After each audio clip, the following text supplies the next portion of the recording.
So I'm Greg Witherspoon. It's my pleasure today to introduce our keynote speaker. I'm not going to say a whole lot about. I'm not going to say a whole lot about his entire history. It's a pretty unique history. He is an author. His name is Dan Egan. He comes to us from Milwaukee. Grew up in Wisconsin. Had a lot of fun playing out west. I understand he's a bit of a little bit reluctant to call himself an environmental journalist, but that's kind of what it is. He's written 2 books. His most recent book, we'll get into it here in a little bit, but if you haven't looked up The Death and Life of the Great Lakes, please do. It's really a great book. His newest book is called The Devil's Element, Phosphorus and a World Out of Balance. Really, really intriguing stuff. I had to Google a couple of reviews, and this is one of my favorite one-liners, if you will. It says, Egan is a master of one-liners and hilariously horrifying descriptions. So if that isn't a good setup for reading a book about the devil's element, I'm not sure what is. So without further ado, I'm going to let Dan take the stage, and we look forward to hearing from you, Dan. Thank you so much for being here. We appreciate it. Yes, sir. And hello, everybody. I think most of you know me. My name's Tim Sallin, and Dan has asked that we make this a conversation. So I'm just here to ask some questions, and I'm going to also invite you all to ask questions as we go a little bit into this. But first things first, Dan, would you please autograph my copy of your book? I have to say, I really enjoyed this book. I read it, and then I reread it in preparation for today, and it's just as good the second time. I'm a slow writer.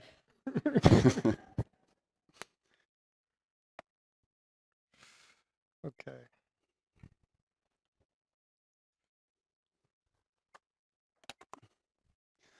Thank you very much. Thank you. It's going on the shelf.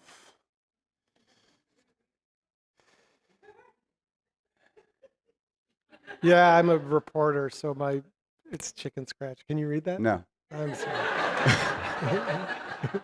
Tim, you're doing great work and are a great host, Dan. Oh, thank you. Yeah. I got to work on that. Well, you are a very good writer, despite the autograph, the handwriting. No, seriously, tell us what inspired you to write a book on phosphorus? Well, it's up there. This Death and Life of the Great Lakes was a book that I spent probably 12 or 13 years writing. I didn't know I was writing a book at the time. I was doing project work for the Milwaukee Journal-Sentinel, and by project work, I mean like long stories. And every year I do a really long story. And then I've been doing that since like 2002. And in 2012, I took a break and went to Columbia University, and it wasn't much of a break because it was a master's program, and I was there with a wife working on her own master's and 4 kids who were 5th grade and younger. But part of that program, besides testing our marriage and family, was a book writing seminar. And from that book writing seminar came this book.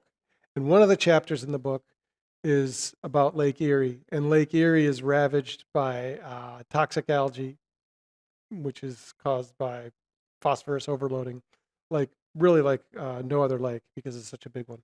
And so many people depend on it for drinking water. So when I finished this Great Lakes book, the publisher, it was humming along, selling well, and he's like, what do you want to do next? And I said, phosphorus. And I thought he would be like, yeah. He's like, what? A whole book? And that's what I did. I mean, I talked him into it. It's really, I mean, I still deal with this. I'm probably dealing with, well, not in this crowd because you guys appreciate phosphorus, but when you're at a restaurant or at the end of a bar and you tell somebody you wrote a book about phosphorus, that's the quickest way to get the extra seat. Scramble.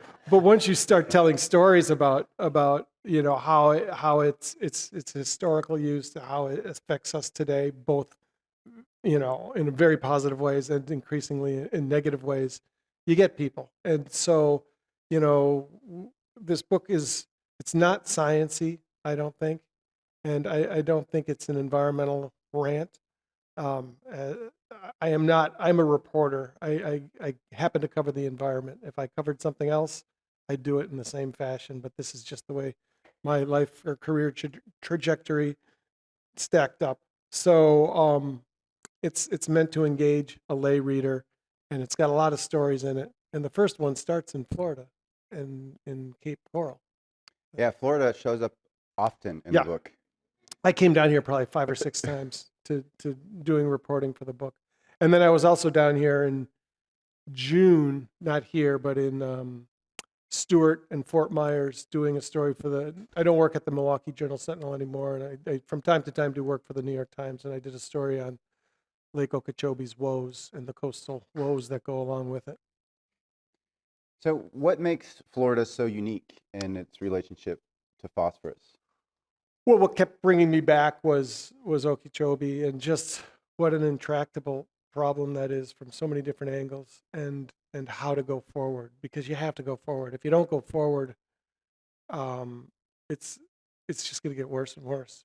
So what brought me down was, I think the first time I came down was like 2016, and I just saw on like Yahoo News or something. I was opening up my mail. I saw that 90% of Lake Okeechobee was covered in cyanobacteria.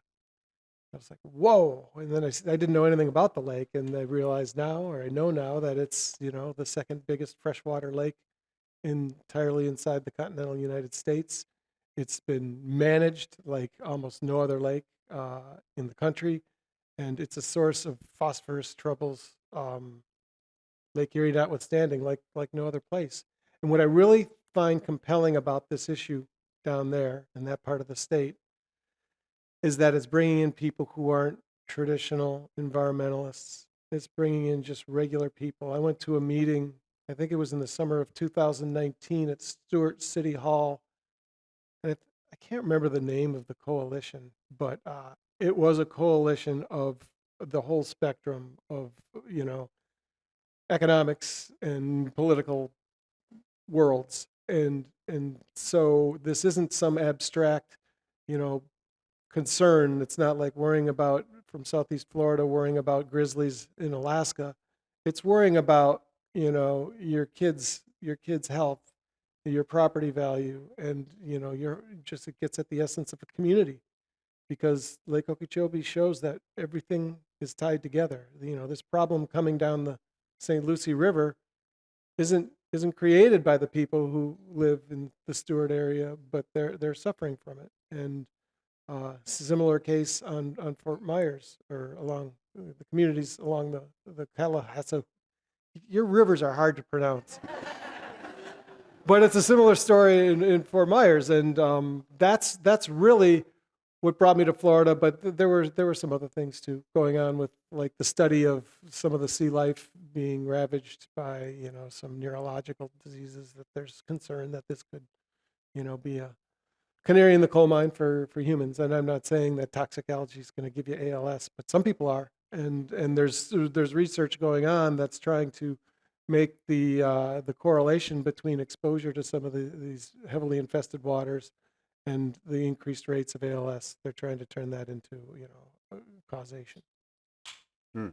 So what is very fast death factor? Very fast death factor is, it's a cyanotoxin. So yeah, that was, I can't remember if it's microcystis. I think it's microcystis is the cyanobacteria, and microcystin is the toxin. And you ask that because it's in the book, because I can't remember where it is in the book. One thing about, at least when I do one of these books, is I don't like to go back and look at it. So there's so much material that got left on the chopping floor that I'm not always But that's sure. a scientific term, like somebody came up with a Very term. fast death factor. Yeah, it sounds like a punk rock band, but that's, yeah. It was. I mean, it's a derivative.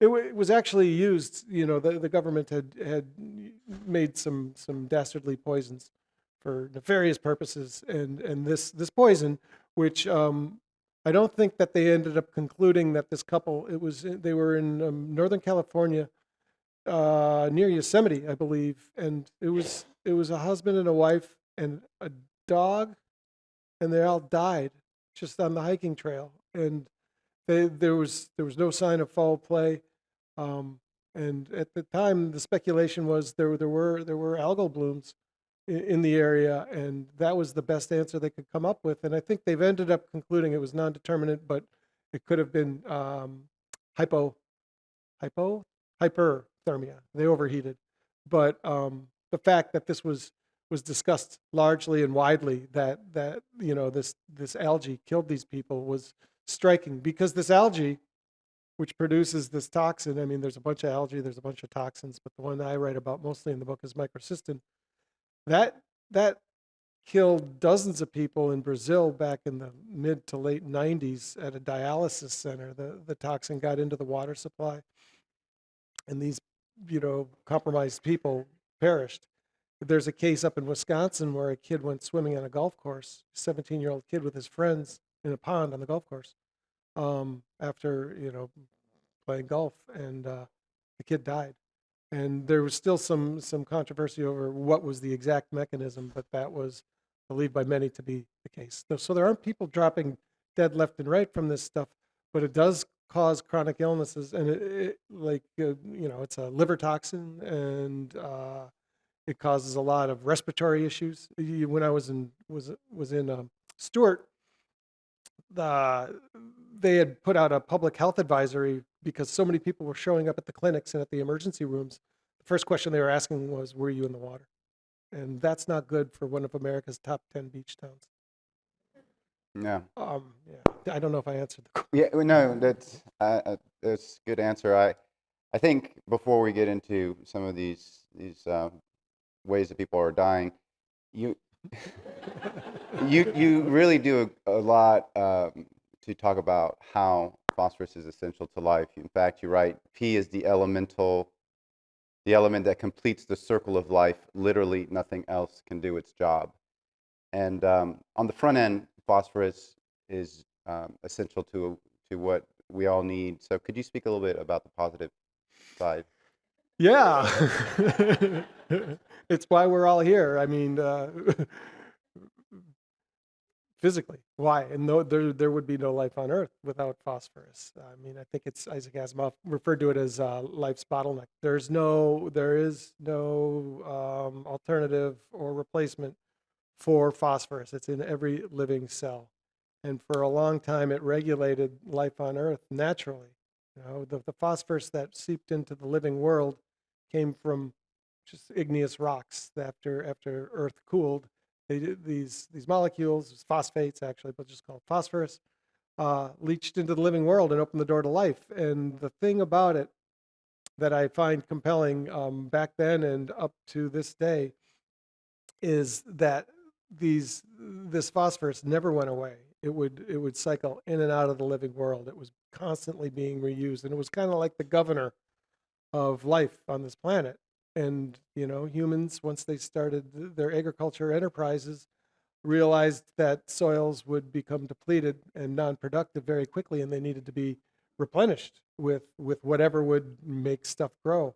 They didn't know it at the time, but it was phosphorus. And the book gets into some of this early history, and then it progresses pretty quickly to the 1800s, when chemists of the time realized what it was about bird poop or animal poop or bones that was making turnips in England explode in growth, and that set us on a hunt. And that's when we unleashed. It was a trickle of phosphorus into the natural world, and we were reusing it through just common agriculture practices.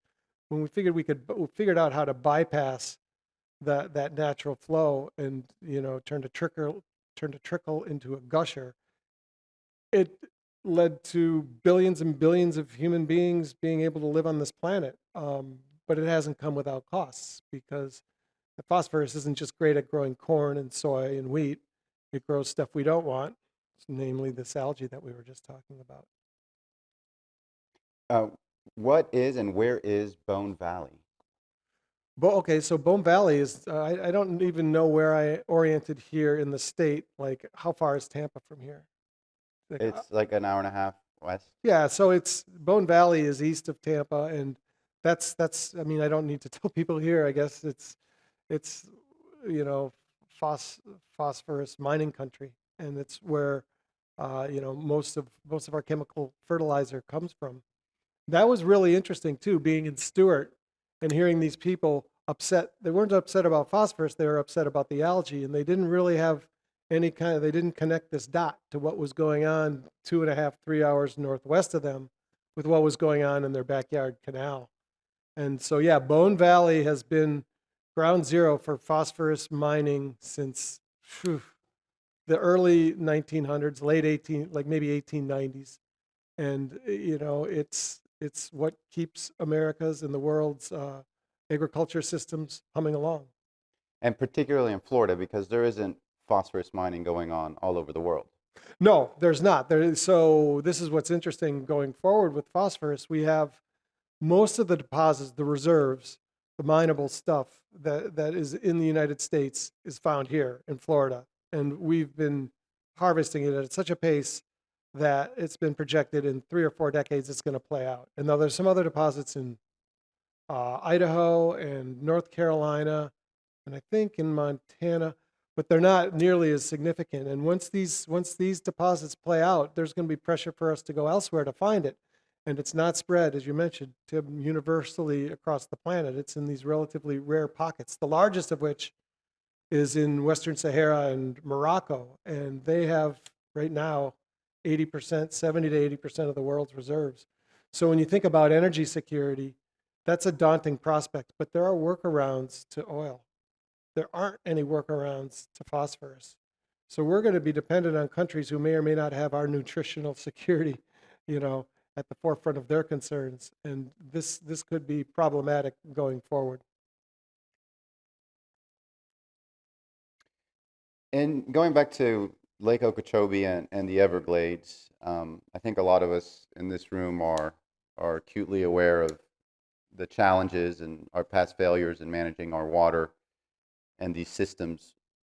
You spending a lot of time looking at Florida, what do you see as the path, or is there hope for us to address these legacy phosphorus issues? Well, there's always hope. I mean, that's why we're all out of bed today. Right? You've got to be an optimist on this planet, or you won't last long. But there are very complicated, complex, and confounding problems tied to the overdosing of Lake Okeechobee with phosphorus and the resulting algal blooms. That just real quickly, if some people don't know this, but Lake Okeechobee is largely, it's a natural lake, but it's got this dike around it. It was built, the first dike was built, I think, in the 1920s or something, and it's collapsed a couple of times, and the Army Corps' answer is always to make it bigger. And so they made it real big in the 1940s, 50s, and 60s, but they didn't, they call them the Corps of Engineers, but these guys were just pilers. They didn't engineer this Lake Okeechobee dike as much as they just piled it high. And it became apparent in the 1980s and 90s that this thing was in danger of collapsing. And when it collapsed in 1924 and 1926, I believe, it claimed thousands of lives. If it collapsed today, it would claim up to tens of thousands of lives. I think they say 40,000 people are in its flood path. So the Army Corps they just finished it this year. They've been fortifying the dike around the lake, so it's not in danger of collapsing if the water level gets too high. But still, they've got to manage that water, because if it does get too high, even with a fortified dike, it's in danger of collapsing. So water gets released down canals that flow into rivers, the St. Lucie on the east coast and the Caloosahatchee on the west. And they're not just releasing water in midsummer when they're doing this, they're releasing all the toxic algae. So this is like, Lake Okeechobee is so warm and shallow, and it's got so much nutrients in it from more than a century of farming and development upstream, up here, that it's the perfect incubator for this toxic algae. And what's the solution? Well, the Army Corps is at it again. They're building, and you guys are pretty much all from Florida, aren't you? I mean, but yeah, they're building the stormwater treatment, this massive reservoir south of Lake Okeechobee. And the idea is to capture some of these toxic flows before they get dispersed to the coasts, and then run them through special wetlands that will pull out the phosphorus, and then the water can take its lazy run down the peninsula and out tip of Florida. The problem is that reservoir isn't nearly as big as it needs to be. And I was talking to a guy, Bill Mitch, is that somebody that?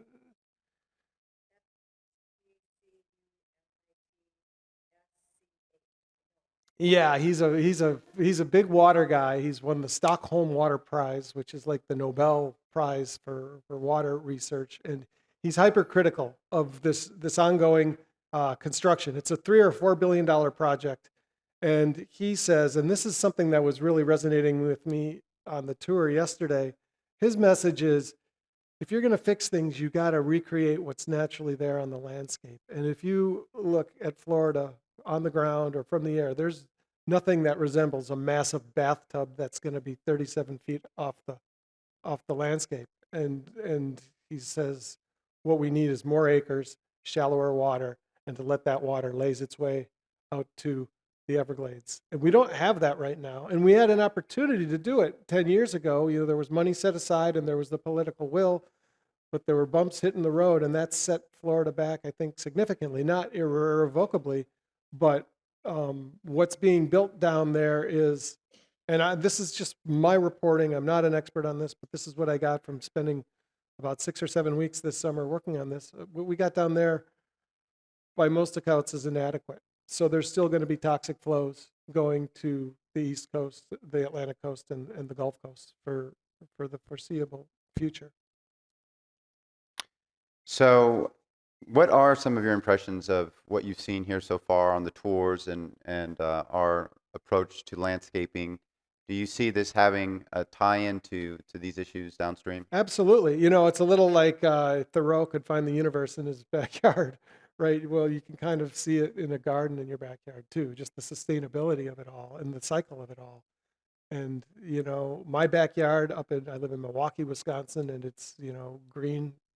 And I don't even know this is landscaping conference. I should know what type of grasses I have growing in my backyard, but it's just good old grass.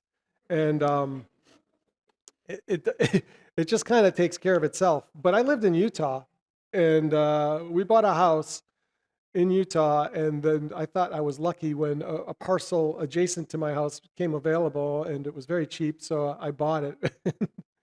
And, I forgot I wasn't living in Wisconsin and that it wouldn't largely take care of itself. And so I ended up with like a 3/4 of an acre lot that the first summer I just thought, oh, I'll just let nature take its course. And goat heads took over. And I don't know if you have goat heads here, but it's like this thistle, this spike that it's popped my bike tires many, many times.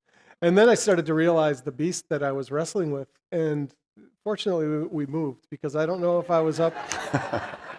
I don't know if I was up for the task, but what it taught me, if nothing else, was the value in a nice, tidy lot, a small lot, and that's what I really enjoyed about looking at the developments yesterday. And we have this in Milwaukee too. I live on a postage stamp of a lot. I mean, I wouldn't know the square footage, but I can mow my back lawn in 6 minutes, 5 minutes, or something. But we also have parks, lots of great parks. And so you have this closer to the center of Milwaukee because that's how the area obviously developed. And the ethos at the time was small lots, big parks, happy community. And it worked for a long time. But when, the suburbs started exploding in the 60s and 70s, they didn't take that ethic with them. And so you have areas outside of Milwaukee proper that have half-acre or acre lots, and it's absurd that the only time people seem to spend on them is when they're mowing them. It's like, I love the idea. That's one thought I had yesterday, is like, I do like the idea of going barefoot in grass. It just appeals to me, but I never do. I just like the idea of, it's like having a swimming pool that you never jump in, and it's too high of a price to pay for that kind of an indulgence. So yeah, I saw some really neat things, and I think it's all what you do on the small scale, on the small level, can be scaled up, and that's really what this book is about. It's about finding that balance that's nature's just itching to have, that we just keep fighting. and embracing it and pulling it along. So Yeah, the subtitle of the book is Phosphorus in a World Out of Balance. yes. And you seem to suggest that we can regain our balance somehow if we shift our way of thinking about how we relate to this element, our natural resources. Um, there was one line that you write, "It is undeniable that we have cracked the circle of life and turned it into a straight line, and that line has an end, whether it is in 100 or 400 years." Yeah, yeah. I mean, the mineable reserves are going to play out at some point. There was a researcher from Australia in 2011. She scared a bunch of people by looking at our consumption and looking at our reserves and projecting that we could run out of mineable phosphorus in 70 to 80 years. That's been hotly disputed by the phosphorus industry and by other academics. But nobody says it's endless. And even the most optimistic will say, yeah, we're looking at about 300 or 400 years, and at which point the easy stuff's gone, and the things are going to get tough. But talking about this circle and this line, I want to back up a little bit, if that's okay, and talk about how once we realized that certain materials were, and this is in the early 1800s. The manure had been used forever, and human and animal. Um, but the pressure was on, particularly in England, an island country with limited arable land and going through a mini ice age. And so they were desperate to keep their crops productive. And they ended up figuring out that bones, and they didn't know why, but bones worked uh, really well at growing crops. And so they started scavenging for bones, and this took them into some pretty dark places, because 1815 was the Battle of Waterloo, and like 40,000 people fell in like 10 hours, which is just unfathomable. Um, you can't find a bone on that battlefield today, and it's not because they were all put in some sacred massive grave. It's because the British came over and reaped the spoils of war, harvested all the bones off the battlefield, built special mills back in the UK to grind up the bones and put them on crops. And at the time, these were their sons' bones and not just their enemies. And this happened on battlefields across Europe. And there's only so many bones out there. I mean, they were raiding catacombs in Egypt and just anything they could find. And those bones played out.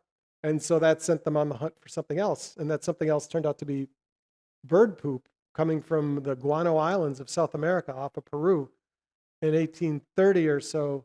And now here's when chemistry starts getting involved. They brought back, it was von Humboldt was on his great excursion in the early 1800s, and he brought back a batch of this miracle grow stuff.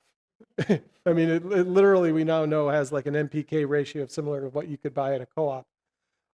They brought it back and they analyzed it, and they found that it was rich with phosphorus, nitrogen, and potassium, and that started a guano rush. And so this really like came at the at the right time for humanity, if you're looking at it from humanity's growing, from a perspective of humanity's growing exponentially as a good thing. And it's hard to argue not, because we all deserve to be here. But they hit these islands really hard, and at the time they thought that they would never run out. They thought that there was so much bird poop, and the reason there was so much bird poop on these islands was because it's so dry there, and the Humboldt current coming up from the southern hemisphere carries with it lots and lots of life, which brings with it lots and lots of fish, which brings in birds, and those birds eat the fish, and they need to nest and poop, and they're doing it on these islands. And these islands literally had mountains of bird poop. And so the 1830s, we started mining this stuff, thinking that it would last forever, and by the 1870s, it was gone, and by the 1880s, we're here in Florida looking for rock. So I bring this up because this is us on a straight line. Just use it, use it, use it. Use as much as you want, and if it washes away, we got more. Just use it, use it. And nobody was thinking at the time, and too few people are thinking today, that it's not meant to be used and tossed away. When you think about what the British were willing to do to eat the bones of their sons, I mean, that's a simplification, but what would they do if they could see a lagoon of manure at a CAFO today? They wouldn't see it as yuck. They'd see it as yum. You know, they would recognize it for the nutritional trove that it is. And that's when we talk about circles and lines, that's how we get the circle back. We're never going to have this natural cycling that, you know, existed into antiquity. We can't. There's too many of us. We know too much.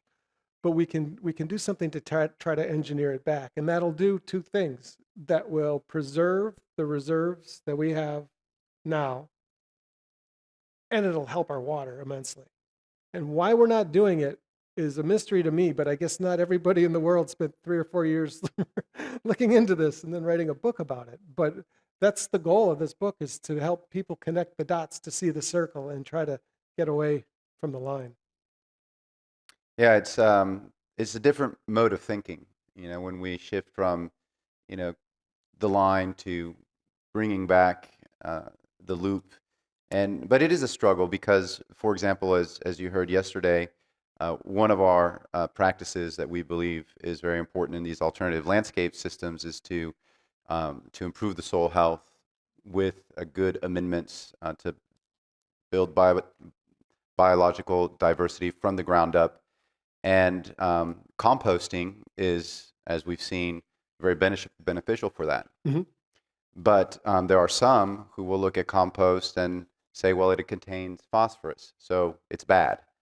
And, you know, even though that phosphorus, we're trying to keep it in the loop. We're trying to keep it cycling through our food systems and not washing out to sea.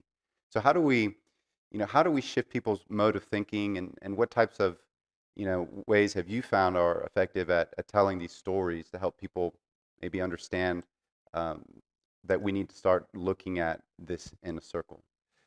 Well, phosphorus shouldn't be a dirty word any more than fire should be, but they're very similar. And so, you know, if you're going to compost, it better go back on the land to grow something, because it's going to go somewhere at some point. And everything goes downhill, and downhill is water in almost every place.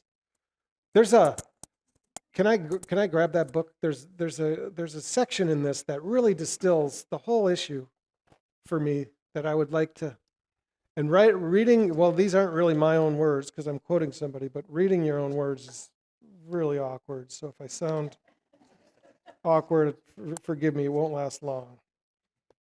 Okay, so there's this guy, F.H. King, who was an undersecretary of the Agriculture in the early 1900s, and he went over to China and to Korea and Japan in 1909 to write a book called Farmers of 40 Centuries.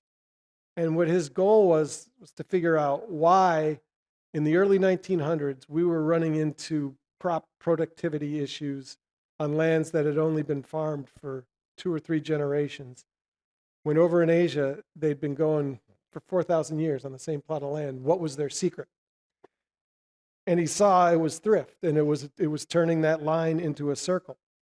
And I'll just read, he wrote, "When we reflect on the depleted fertility of our own older farmlands, comparatively few of which have seen a century's service, and upon the enormous quantity of mineral fertilizers which are being applied annually to them in order to secure paying yields," King wrote, "it becomes evident that the time is here when profound consideration should be given to the Asian practices that have maintained crop sustainability throughout the centuries." And then he got real granular, and to the point where he went to this farm and he saw how they were doing this, and he saw a kid who, well, I'll tell you what he saw. I'll read it. He saw a kid basically follow a cow was on a wheel, and that wheel was powering a well for water to grow rice. And the kid was following the cow around, and every time the cow pooped, he was putting it into a container where it could be composted and put back out on the land.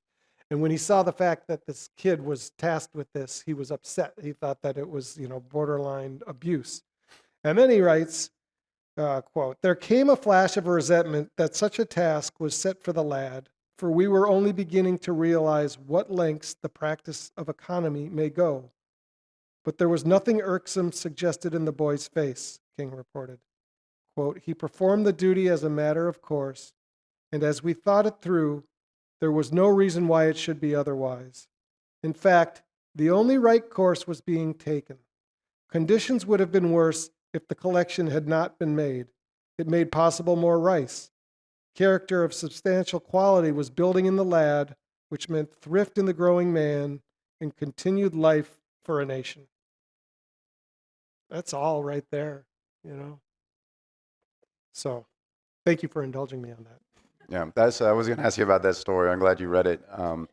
It's very captivating. There are a lot of really great little stories and vignettes across the book that take us on this romp through history and around the globe. And I serve on the board of 1,000 Friends of Florida, which is a great organization. And we had our board meeting at our farm, and I got everybody on the board a copy of your book. Mm-hmm. And Paul, who's here today, he's our executive director, and he's also a journalist. And he told me that it's really quite remarkable that someone could write a page turner on Phosphorus. I think it's a great compliment to you as a journalist and an author, because not only is it a very interesting book on Phosphorus, it really truly is a page turner. It's something that you don't want to put down. There's a lot of important information, but more importantly, I think a lot of really great storytelling. And I think that's something that we're seeking here at the Outside Collab, and it's been mentioned many times already. That we need to become good storytellers to share our view of an alternative ecological approach to landscapes with our stakeholders and with the home owners and the public, to help people maybe make this shift in their way of looking at the world. Just curious, what tips or suggestions or thoughts do you have on how to tell good stories around the environment and taking a line and turning it into a loop? Well, I mean, for me, it's kind of an emotional thing. It's not hard to do because I grew up in Wisconsin, not far from Lake Michigan, and I spent a lot of my summers up on northern Lake Michigan. And so the health of those waters is really personal to me. When I graduated from college, I grew up in Wisconsin, went to school in Michigan, and then went out west to Wyoming, Idaho, and Utah, where I started working at newspapers. And I got kind of a crash course on environmental journalism out there, because at the time, wolf reintroduction was a big deal, grizzly bear restoration, and salmon recovery. And so I was kind of exposed to the culture of, environmentalism and the conflict that, understanding the science of these issues to solve them is easy. It's when you overlay human values on them is when it really gets sticky and interesting, at least from a journalistic perspective. But when I came back from the West, I was out there for a decade or so, a little more. I came back and I looked at the lake in a completely different way. I was in the desert for 10 years. And when I came back, and I just found myself drawn to Lake Michigan over and over. And it's just because I have so many fond memories. And this is one thing. So this is where I can tell stories, because it's just it's in my essence. But what I worry about is my kids. I expose them to the lake, and we spend as much time as possible, but there's a lot of times when you can't swim at beaches, and once these kids can't go swimming, they're going to lose that experience, and the lake in a generation is going to lose its constituency for people to look out for it. And that can be a lake up as big as Lake Erie, Lake Michigan, or anything down here. I was at the University of Wisconsin about a month and a half ago doing a talk, and it's in Madison, Wisconsin, and it's on Lake Mendota, which is just a glorious lake, but unfortunately it's surrounded by dairies, and it's just saturated with phosphorus, and it grows algae at an incredible rate. And so I did a talk there because I got a comedian on board. This guy's name is Charlie Behrens, and he's like a professional Wisconsin guy. He talks with the accent and drinks all the time, and but it's an act. He's a funny, thoughtful guy. And I thought, he's famous up there. And I thought, if I could get Charlie Behrens, because he's a University of Wisconsin graduate, he's always talking about the Student Union Terrace, which is on the lake. His line is, if I only had 3 beers left to drink in my life, 2 of them would be there. So that told me he liked the lake. And so I reached out to him, and then I got a a soil science guy because it's the University of Wisconsin, a great land grant university. And then I got the head of the limnology department, study of freshwater sciences. That is literally, the office is cantilevered out over the lake. It is literally on Lake Mendota, which makes Lake Mendota one of the most intensely studied lakes in the world. And I thought, there's a thing up in Wisconsin at the university system, they call it the Wisconsin idea. And it's really not an idea as much as it is common sense. And that is, we take what we learn through research at the universities and we don't put it in journals and bury it in stacks. We take it to the people. And so this was trying to make that Wisconsin idea manifest.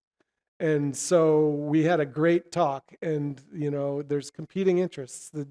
We're in the middle of Dairyland, but we're also in the middle of a state that has 15,000 freshwater lakes. So I thought it was pretty productive. But what was notable, talking about telling stories, was I said, look behind us. Nobody's swimming. There's kids on the dock, but there's nobody swimming.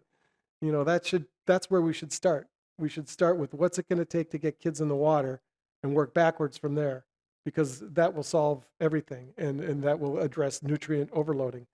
Right now, it's almost, we're on separate tracks where safe water, whether to swim or to drink, Lake Erie the city of Toledo lost its drinking supply in 2014 for several days because of a toxic plume of algae got sucked into the water treatment plant intake pipes. So we're on this path where, putting food on our table or swimming in water, what do we want? And we want both, and we can have both. So I did this talk on a Thursday. I think it was Friday. It might have been Saturday. There were kids behind us. They just weren't in the water. They were on like this dock that goes in seasonally. The day or two after I gave that talk, there were 200 kids on the dock. They should have been in the water. The dock collapsed. Nobody was killed or anything, but these guys should have been in the water, and they were, relegated to this aluminum platform of a dock that couldn't sustain all the people who had an interest in being in the lake. And that to me would have been in this book. That's we got to get to a different place. Yeah, So that's interesting. There's a really powerful book that was written a while back by Richard Louv called The Last Child in the Woods. Are you familiar with No. this book? Probably some in this room are. He talks about how maybe my generation, your generation, was the last generation of kids in this country who were free to go outside and to roam, and to get lost in the woods and to discover their relationship with nature in a natural way, without any supervision, without any guidance, but just by exploring and playing. But that we've lost that children are now so disconnected from nature. We have very little nature around our homes, and instead we're nurturing a fear of nature. And so I think we have the same problem with our landscapes that you have with your lake, that the kids are just not going outside. Mhm. And maybe that's one of the things that we can accomplish, and part of the story we can tell is that if we bring back an ecological, regenerative, and sustainable landscape to these communities around the homes, well, then maybe the kids can learn not to fear the bees, and learn to discover the joy of watching a caterpillar turn into a chrysalis, and turn into a butterfly, and flutter around their yard. So I think there's a lot of similarities in the story that you tell, and the story that we would like to tell, because I think ultimately it is about this idea that we're trying to reconnect with nature's processes, Mhm.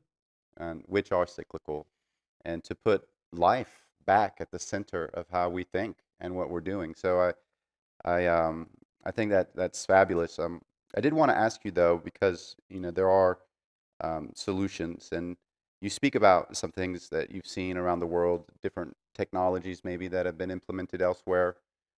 There's some things that come to mind specifically that would be appropriate here in Florida in dealing with phosphorus.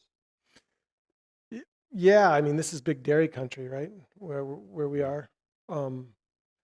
So there was this report that came out earlier this year about up in Wisconsin, which is big dairy country, uh, the big farmers. I'm agnostic as far as the size of the farm.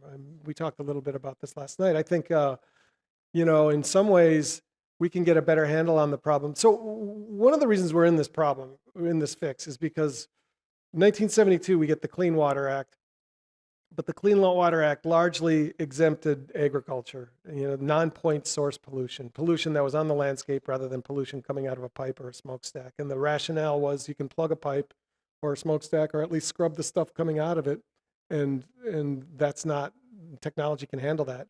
You can't really squeegee a farm field. That was 1972. Things have changed a lot in the last half century, and the scale of the farms very often now are so big that they are by definition point source polluters, and they should be treated as such. This isn't bad because the pressure is coming to do more with this manure. This report I was just referring to in Wisconsin talked about this farmer bought an anaerobic digester. I think he had like a 5,000 head CAFO dairy, and he was set to make as much money in methane this year as he was getting in milk. So, and that's not even getting at the nutrients in it. And this will cost something, to develop the technologies to pull out the nitrogen and the phosphorus. But then you can move it, like up in Wisconsin. If you have to move it more than 10 miles, the farmers say it's an economic loser. They can't survive doing that. So they put it on the land, whether the land needs it or not. If we can start treating this stuff as the resource through treatment, well, that's a win-win. And it's going to cost money, but with not doing it has its own costs. And that's Stewart beaches, being posted, don't swim. Great Lakes beaches being posted, don't swim. That's a big cost. It just doesn't show up on a ledger.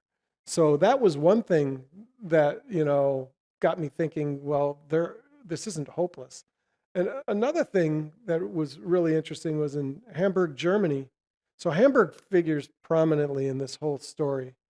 And can I digress a little bit? Please. So the story of phosphorus starts in Hamburg in 1669, I believe.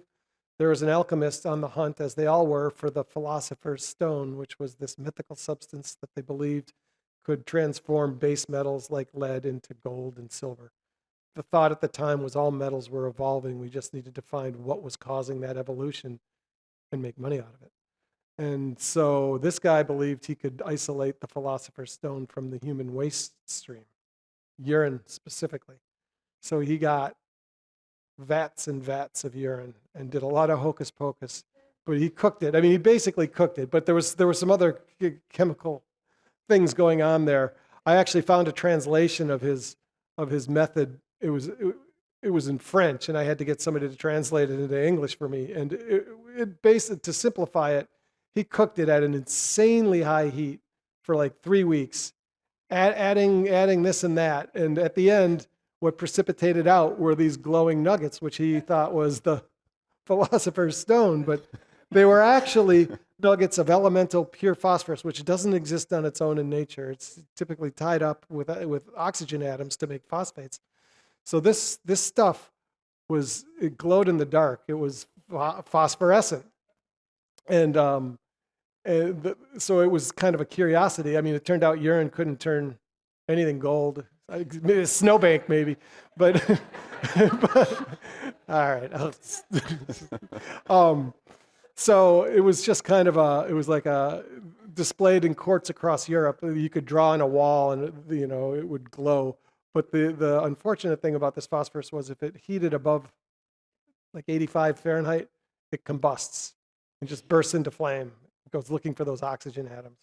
And so it wasn't long till this substance discovered in Hamburg became used as a weapon, and match tips. Lucifer matches had phosphorus tips. And then World War II comes along, and the Allies burn Hamburg to the ground with fire bombs. Many of them were made out of phosphorus. So the opening of this book, actually, a lot of these bombs, as they are wont to do, miss their target, and the phosphorus shards of which, when it explodes, it looks just like a firework, just those glowing globules. Only when these things land, they don't snuff out. They'll burn through anything, like down to the bone, if it hits a human, into the bone. But if it hits water, it stabilizes. And unfortunately, it looks a lot like amber. And more unfortunately, amber is big business up on the Baltic coast and also along the Elbe River, because that used to be a conifer forest millions of years ago. And the resin is now amber, and it's highly prized. And it looks a lot like phosphorus. So I opened the story with this guy who's walking along the shore of the Baltic coast about an hour and 20 minutes from Hamburg. And he picks up what he thought was, I think he thought it was amber, and put it in his pocket. And then his leg exploded and or burst into flames. And he went into the sea instinctively, and it doused it. This was in December. I went to the very place where it happened, and I was with a translator, and I kept picking up little pieces that looked like they could be amber, and I showed it to him once. He's like, yeah, it looked like that. And then I showed him another one, and this is all going through translation, or through a translator. And he's like, yeah, and he kind of looks away, and finally the translator, who was a colleague of, or a student, co-student, what is that, cohort, she was in my cohort at Columbia, she's Swiss, and she just turns and says in dirtier language than this, will you just leave him alone? It's traumatizing him. Dude, she did say that in English. I remember, dude. Anyway, he went into the water, and then he'd come out and it would combust again. And so they were going to bring in a helicopter, but they thought he'd take down the helicopter. And they finally got an ambulance, and they packed his leg in wet towels, and he survived, but he had burns on about 60% of his body. Anyway, that's Phosphorus's discovery. Phosphorus is dark side, the devil's element. It's called that because it combusts, and it's the 13th element that was discovered. That's the first two chapters. The third chapter and the end of this story is in Hamburg as well. Western Europe really has very limited, almost none.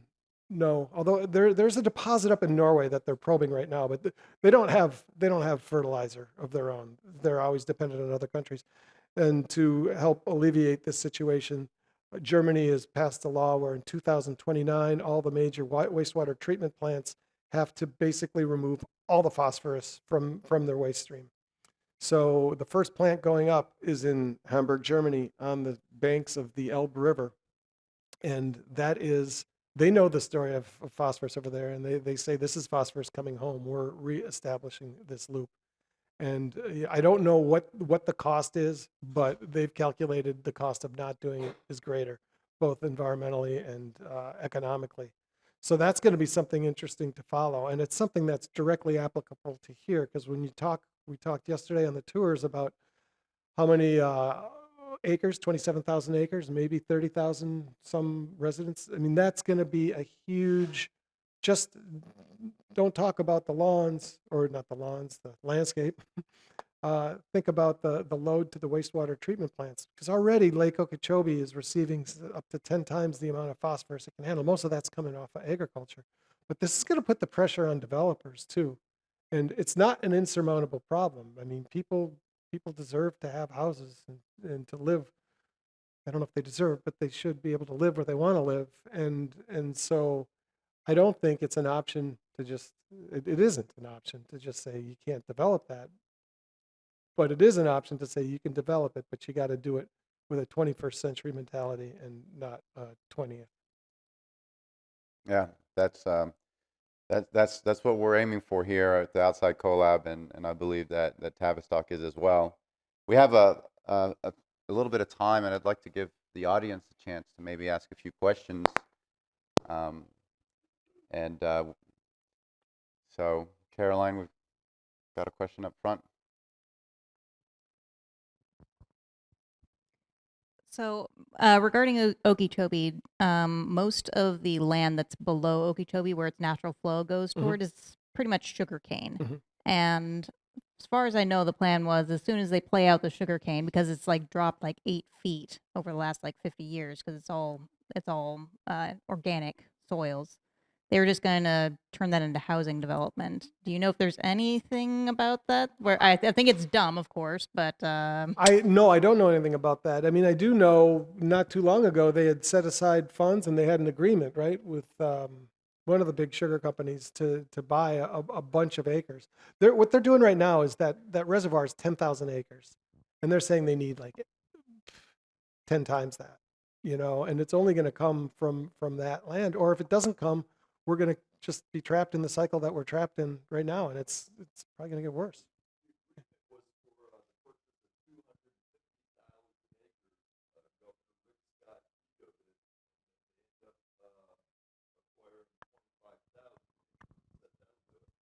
So I don't know if everybody heard that. The agreement was to get 250,000 acres, and Governor Scott vetoed it, so they settled for 1/10 that.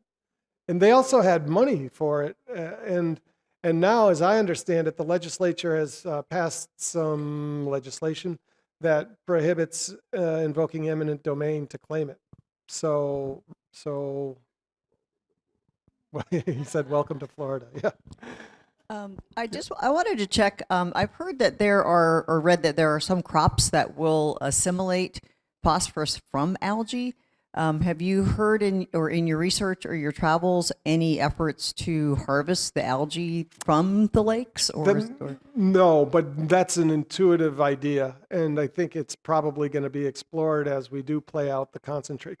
So I was talking earlier about the rock deposits. Those were igneous rocks that had relatively low percentage phosphorus, but the sedimentary rocks, certain deposits, it's basically just the remnants of dead sea life decaying or falling to the ocean floor and stacking up and turning into sedimentary rock, and they're few and far between. And what we've done is we've just unleashed all that. I'm just going to think of it as energy into the environment, and it's not as concentrated as it is if it's in a nodule, but over time, like Lake Erie, western basin of Lake Erie is so overloaded with manure that those sediments have got to have some fertilizing properties. That's not without it. Trying to harvest that has got a lot of other issues. I mean, there's other toxins or pollutants tied up in that, and there's also habitat, fish habitat. I don't think anybody wants to go mine the bottom of a Great Lake, but it could be a different story in a century or two. So back to Lake Okeechobee, I'm a member of Friends of the Everglades, Mhm. and what they are saying is that the sugar industry promised to donate to that mitigation, and they haven't kept their word. If you want to know more about what's going on at Lake Okeechobee, join Friends of Everglades. You need to join. Yeah, I spent an afternoon with, I believe it was the executive director of Friends. Her name's escaping me at the moment, but yeah. Did you? Because I haven't read the book, I apologize. Have you looked at the anaerobic digestion that's going on in Australia and New Zealand? And there's a reference to it in Monty Python, which I think you'd like. No, I'm not familiar with Oh, that. because it's very well developed in Australia and New Zealand. Mm-hmm. They don't. I think they see it as a profit-making opportunity, as you mentioned in Wisconsin, rather than a cost. Yeah, and that's And go I've ahead. never understood why Florida was different. In fact, I come from the Midwest, and it really struck me when I got here that what we think of as normal behavior is not considered expected here. Well, it's anaerobic digesting is not universally embraced at the moment in Wisconsin either. And as promising as I think it is, it also has some problems in that you could find yourself in a situation where people are basically raising manure, or making manure instead of milk, because like what's working for Wisconsin right now are California credits for alternative fuels. They're paying the farmer. The Californians are paying Wisconsin farmers to make manure. And you don't want to get to a point where, and we kind of almost are there. This summer, this is how nobody should be happy with this system right now, the farmers included. And also, I don't want to vilify, demonize farmers. They're working within the system that they did help craft, but it is a system that we all politically, collectively, set up. So the system needs to change. You can't just go to an individual farmer and expect him or her to do something just out of the goodness of their heart. They're in business, and they're doing everything they can to stay in business. And to that point, I was in Madison, Wisconsin again last week at the World Dairy Expo, and I'm thinking about doing something on dairy specifically. And there were two seminars that I wanted to see. They were across the hall from each other, and one was after the other. The first one was rotisserie or robot. And they were talking about, do you want to get like a carousel to milk the cows in an automated fashion or get the robots? And they had two guys telling their stories, and they were both talking about how this was just not the enterprise that their grandfathers were involved in. Across the hall was a seminar after that, mental health in the family dairy farm. And farmers are killing themselves at 3 times the rate of the national average right now. Yeah, okay. So they're not happy with the situation. And the situation is so grim that this summer in Milwaukee, we were running for about a week, as I understand it, like 35,000 gallons of raw milk through the wastewater treatment system because there was a glut in the supply chain, and milk is eminently perishable, and it was waste. So we ran it through, treated it, and dumped it in Lake Michigan. And it happened a lot during COVID as well. But that was, at that point it was like everything's fouled up right now. But it happened again this summer. So we've got a capacity issue that needs to be addressed. We have time maybe for one more question.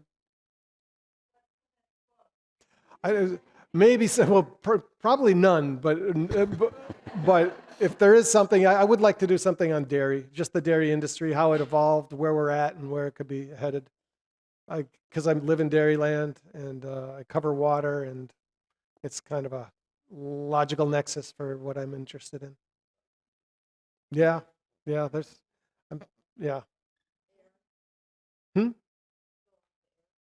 Air, yeah. Well, there is a book. I was going to do milk. I thought about just milk, but Mark Kurlansky, who did cod and salt, also happened to do milk. So he beat me to the punch. Well, Dan, thank you so much for writing these excellent books and for coming here and sharing your stories with us today. Thanks for having me. This is great work that you guys are doing.